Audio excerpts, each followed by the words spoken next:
If you've received self-care videos from us, then you've also received a functional diagnosis specific to you.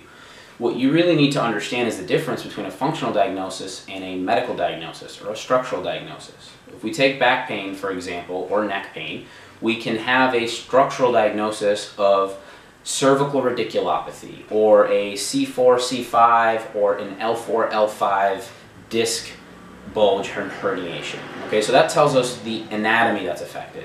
But if we don't have a functional diagnosis, in other words, what are your orthopedic stressors? Do you have load sensitivity?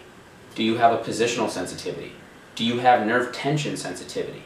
And of those three orthopedic stressors, which one of them is primary, which one of them is secondary? There's a lot of questions that need to be answered in terms of the functional diagnosis. What that does for you and does for us is it gives us clarity and perspective on how we can protect you from your environment.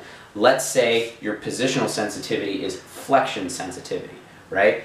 The next person has the same disc irritation, but they have a positional sensitivity of extension, right?